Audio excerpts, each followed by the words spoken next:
कोई किसी बच्चे को गोद लेना चाहता है, तो इस्लाम की रोशनी में उसको किस-किस चीज़ का ख़्याल रखना पड़ेगा और क्या-क्या शराइत होंगी? बच्चा अडॉप्ट करने के हवाले से सबसे अहम तरीन बात तो ये है कि ये तो जायज़ है, अमल तो जायज़ है। लेकिन अगर वालिदैन पेरेंट्स हयात हों, तो बच्चा अडॉप्ट नहीं करना चाहिए। उनका बच्चा जिनके वालिदैन हयात हों। एक तो वो है कि बच्चा यतीम हो गया, तो वो यतीम की किफ़ालत में हुक्म चला जाएगा। उसका तो बड़ा सवाब आपको पता है, हुज़ूर इस्लाम ने कई अहादीस मौजूद है कि जिसने यतीम की किफ़ालत की हुई जन्नत में मेरे साले से होगा। हाँ, सही? तो ये एक अलग सिनेरियो है, यतीम की किफ़ालत वाला। बच्चा अडॉप्ट करना वालिदैन मौजूद हैं तो ये जायज़ तो है, लेकिन इससे आज के दौर में उलमा मना करता है। क्यों? क्योंकि हदीस पाक है, हुज़ूर अलैहिस्सलातु वस्सलाम ने फरमाया कि तुम अपने बच्चों के मामले में इंसाफ़ करो। इवन के बोसा देने में भी बहुत अहम हदीस है। जब से मैंने ये पढ़ी ना, मैं बहुत मोहतात हो गया कि यार अडॉप्शन का सिलसिला जो है ना, बड़ा सेंसिटिव है। आप अगर अपने एक बच्चे को बोसा दे रहे हैं 2 बार, शरीयत के लिए दूसरे बच्चे को भी दो। ये इंसाफ का तकाज़ा है आपसे।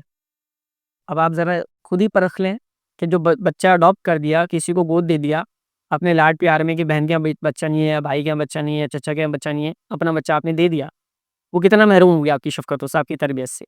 तो इसका इंसाफ नहीं हुआ ना फिर आपकी बारगाह में सवाल हो सकता है आपसे। तो सगे माँ-बाप मौजूद हों, तो उस सूरत में अडॉप्शन करनी ही नहीं चाहिए। लेकिन कर लिया अगर, तो जायज़ है। लेकिन उसमें फिर वो सिलसिले, वो रिश्ते देखने पड़ेंगे कि कौन-सा रिश्ता अडॉप्ट किया। मिसाल के तौर पे मिसाल दे रहा हूँ, जस्ट आपने अपना भांजा अडॉप्ट कर लिया, ठीक है? आप क्या हैं उसके मामू, लेकिन मामी उसकी महरम है, मामी महरम नहीं है, सही? तो मामी का उससे पर्दा होगा, मामी का भैया भांजा इनके है ना। जी, जी, बट वो तो माँ हुई थी अगर अडॉप्ट किया था। हाँ, यही मैं समझा रहा हूँ, बिल्कुल समझा रहा हूँ। तो भांजा इनका है भांजा, तो इनकी वाइस पर उनसे पर्दा हो जाएगा जब वो बालिग होगा, पर्दा शुरू हो जाएगा, शरई तौर पे पर्दे के काम बिल्कुल वैसे ही होंगे जो होते हैं। अच्छा, आप जो कह रहे हैं ना माँ हुई, इस माँ की कोई शरई हैसियत नहीं है, ये माशरे ने माँ बना दिया। माँ वो है जो सगी माँ है, और माँ वो है जो रज़ाई माँ है। रज़ाई माँ जिसने मुद्दत रज़ात में दूध पिला दिया, वो एक अलग सिनेरियो है, सही है? मुद्दत रज़ात साबित होने की कितनी है? 2.5 साल।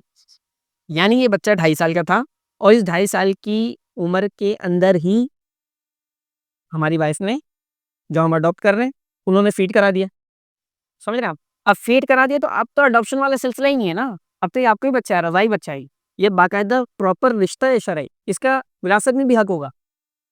समझ रहे हैं आप? ये रज़ाई जो है ना, दूध पिलाया बच्चा, इसको विरासत में भी हक मिलेगा। और जो अडॉप्शन वाला सिलसिला है वो एग्ज़िस्ट ही नहीं करता विरासत में, जब तक़सीम होगी, बँटवारा होगा, वो एग्ज़िस्ट नहीं करता, ये करता है। समझ रहे हैं ना? दोनों साइड से अलग हैं। अगर दूध पिला ले तो टेंशन ही खत्म, पर्दे के मामले भी हल हो जाएँगे, वापस बिल्कुल बच्चा है अब, सही? क्लियर हो गया? ये है। लेकिन अडॉप्शन अगर कोई कर रहा हो या ये हो, तो उसका ज़हन आप ये बनाएँ कि भई अडॉप्ट ना करें आप, बेहतर यही है।